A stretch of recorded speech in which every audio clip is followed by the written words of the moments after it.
പാലക്കാട് പുതുപ്പള്ളി തെരുവിൽ വീട് തകർന്നു വീണു. ഷാഹുൽ ഹമീദിന്റെ വീടാണ് തകർന്നു വീണത്. വീട്ടുകാർ പരിക്കേൽക്കാതെ രക്ഷപ്പെട്ടു.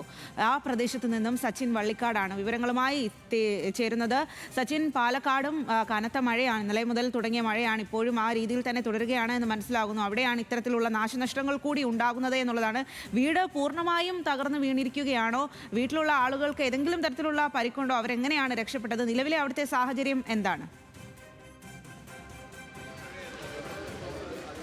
തീർച്ചയായും സംസ്ഥാനത്ത് കാലവർഷക്കെടുതി വ്യാപകമായി ഉണ്ടായിരിക്കുകയാണ്. അതിന് സമാനമായ രീതിയിൽ തന്നെയാണ് പാലക്കാടും ഇപ്പോൾ നാശം വിതച്ചുകൊണ്ട് മഴ പെയ്തുകൊണ്ടിരിക്കുന്നത്. ഇന്ന് രാവിലെ 7 മണിയോടുകൂടിയാണ് പാലക്കാട് പുതുപ്പള്ളി തെരുവിലെ ഇത്തരത്തിലൊരു വീട് തകർന്നത്. പുതുപ്പള്ളി തെരുവ് സ്വദേശിയായിട്ടുള്ള ഷാഹുൽ ഹമീദിൻ്റെ വീടാണ് തകർന്നിട്ടുള്ളത്. ഷാഹുൽ ഹമീദും അതേപോലെ തന്നെ മക്കളടക്കം ഈ വീട്ടിലായിരുന്നു താമസിച്ചിരുന്നത്. എന്തായാലും യാതൊരു പരിക്കുകളും ഏൽക്കാതെ അവർ രക്ഷപ്പെട്ടു എന്നത് തന്നെയാണ് ഏറ്റവും ആശ്വാസകരം. ഷാഹുൽ ഹമീദിൻ്റെ മകൻ തന്നെ ചേരുന്നുണ്ട്. വലിയൊരു ദാരുണമായ സംഭവം തന്നെയാണ് ഉണ്ടായത്. പരിക്കുകളൊന്നും ഏൽക്കാതെ എല്ലാവരും രക്ഷപ്പെട്ടു അല്ലേ? ഇല്ല, 7 മണിക്ക് രാവിലെ ഒക്കെ തകർന്നു. 5 പേര് ഉള്ളിലുണ്ടായിരുന്നു. ഒന്നും പറ്റിയില്ല, ഒക്കെ കുടിഞ്ഞു വീണാണ്ട് ഇവിടെയൊക്കെ ഓടി രക്ഷപ്പെട്ടു. ശബ്ദം കേട്ടപ്പോൾ ഓടിയതാണ്. ബാക്ക് വഴി കൂടി ഓടിയതാണ്. ഇത് 5 പേര് താമസമുണ്ടായിരുന്നു. എല്ലാം തകർന്നു. നമ്മൾ എനിക്കല്ലേ തകർന്നു പോയി. ഇതിൻ്റെ അടിയിൽ ബൈക്കൊക്കെ കുടുങ്ങി കിടക്കുന്നു. ബൈക്കൊക്കെ കുടുങ്ങി കിടക്കുന്നുണ്ട്. മക്കളൊക്കെ കുട്ടികളുണ്ടായിരുന്നു? കുട്ടികളൊന്നുമില്ല, വലിയവർ മാത്രമേ ഉള്ളൂ.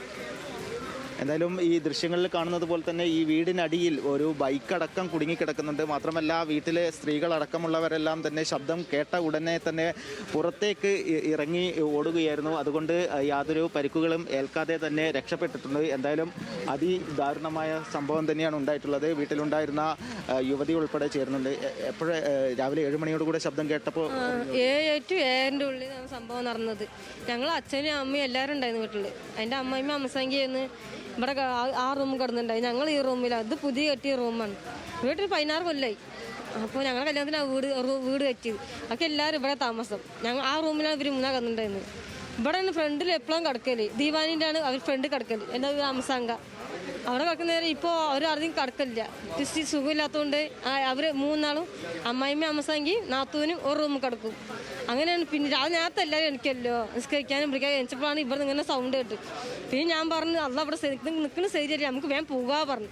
അപ്പോൾ തുണി ഇപ്പോൾ ആകുമ്പോൾ പിന്നെ പടപടാന്ന് സൗണ്ട് കേട്ടു. അപ്പോൾ ഞങ്ങൾ ബാക്ക് ഒന്നായിട്ട് എവിടെ ഫ്രണ്ട് കയറാൻ പറ്റില്ലല്ലോ, ഇറങ്ങിപ്പോയി. ഞങ്ങൾ 5 ആളും കൂടെ ബാക്ക് കൂടെ ഇറങ്ങി വന്നതാണ്.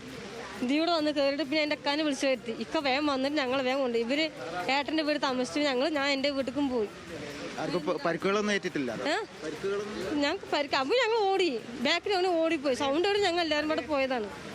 എന്തായാലും ഹസ്ബൻഡിൻ്റെ വണ്ടിയാണ് ഇത്. മാസം അടയ്ക്കുന്ന വണ്ടിയാണ്. ഞങ്ങൾ അന്നു ജീവിക്കുന്ന ആൾക്കാരാണ്. 500 രൂപ 600 രൂപ ശമ്പളം കിട്ടിയിട്ട് അങ്ങനെ ജീവിക്കുന്നതാണ്. എന്തായാലും കൂലിപ്പണിയെടുത്ത് അതിദാരുണമായി ജീവിക്കുന്ന ആളുകൾ തന്നെയാണ്. ഇപ്പോൾ വാർഡ് കൗൺസിലർ അടക്കം ചേരുന്നുണ്ട്. ഇപ്പോൾ സർക്കാരുമായി ബന്ധപ്പെട്ട് സഹായമൊക്കെ ലഭ്യമാക്കണം. നമുക്ക് അവർക്ക് കൊടുക്കണം. സാമ്പത്തികമായി പിന്നെ നിൽക്കണം. പിന്നെ വാർദ്ധക്യ അസുഖമുള്ള ആളാണ്. ഭാര്യയും സുഖമില്ലാത്ത ആളാണ്. ഒരു മോളും സുഖമില്ലാത്തതാണ്. ഒരു മകൻ്റെ സമ്പാദ്യമേ ഉള്ളൂ. അവർ കൈവണ്ടിയിൽ 4 ചക്ര വണ്ടിയിലാണ് അവർ കച്ചവടം ചെയ്ത് ജീവിക്കുന്നത്. പിന്നെ ഒരു വണ്ടിയാണ് ഇപ്പോൾ ലോൺ എടുത്തത്. അതും വീടിൻ്റെ അടിയിൽ പെട്ട് കഴിഞ്ഞു. ആർക്കും ഒന്നും സംഭവിക്കാത്ത കാരണം ദൈവത്തിന് നന്ദി പറയാമെന്ന് മാത്രം. എന്തായാലും അത് തന്നെയാണ് കാരണം. ഏറ്റവും ആശ്വാസകരം അത് തന്നെയാണ്. അത് ഞാൻ പുറത്തിറങ്ങി പോയപ്പോൾ അതിൽ കുളിക്കാൻ പോയതാണ്. അങ്ങനെ ഓടിയിട്ട് പോണ്. അപ്പോൾ അവിടുന്ന് ഓടി വന്നതാണ്. എന്തായാലും ഈ വീട്ടുകാരുടെ ഒരു മാനസിക അവസ്ഥ തന്നെയാണ്. കാരണം അവരുടെ ആ ഭയപ്പാട് ഇതുവരെ മാറിയിട്ടില്ല. എന്തായാലും സർക്കാർ ഉടൻ തന്നെ സഹായം നൽകണമെന്ന് തന്നെയാണ് വാർഡ് കൗൺസിലറും ആവശ്യപ്പെടുന്നത്. കൂടാതെ തന്നെ ലോൺ എടുത്ത് ദൈനംദിനം ചെറിയ കൂലിപ്പണിയെടുത്ത് ജീവിക്കുന്ന കുടുംബമാണ്. അവരുടെ ഏക ആശ്രയമായിട്ടുള്ള വീട് തന്നെയാണ് പരിപൂർണമായും തകർന്നിട്ടുള്ളത്. പാലക്കാട് നിന്നുമുള്ള ഒരു ദൃശ്യം ആണ് എന്തായാലും സച്ചിൻ നമ്മളിലേക്ക് എത്തിച്ചത്. പാലക്കാട് പുതുപ്പള്ളി തെരുവിൽ വീട് തകർന്നു വീണു എന്നുള്ളതാണ്. ഷാഹുൽ ഹമീദിന്റെ വീടാണ് തകർന്നു വീണത്. വീട്ടുകാരെന്തായാലും പരിക്കേൽക്കാതെ രക്ഷപ്പെട്ടു. പക്ഷേ വീട് പൂർണ്ണമായും തകർന്നു. കൂലിപ്പണിയൊക്കെ എടുത്ത് വീട് പോറ്റുന്ന ആളുകളാണ്. അവരുടെ വീടാണ് പൂർണ്ണമായും തകർന്നിരിക്കുന്നത്. ആളുകൾക്ക് പരിക്കേൽക്കാതെ രക്ഷപ്പെട്ടു എന്നുള്ളത്. 5 പേർ അവിടെ താമസിക്കുന്നുണ്ട്. ആർക്കും യാതൊരു തരത്തിലുള്ള പരിക്കുമില്ല എന്നുള്ളത് വലിയ ആശ്വാസകരമാണെങ്കിൽ പോലും സംസ്ഥാനത്ത് ഇത്തരത്തിൽ മഴക്കെടുതികൾ പലയിടത്തും അതിരൂക്ഷമാണ് എന്നുള്ളതാണ്. വീടുകളും കെട്ടിടങ്ങളും പാലങ്ങളും എല്ലാം വെള്ളം കയറി നശിക്കുന്നു, അത് തകരുന്നു എന്നുള്ളതാണ്.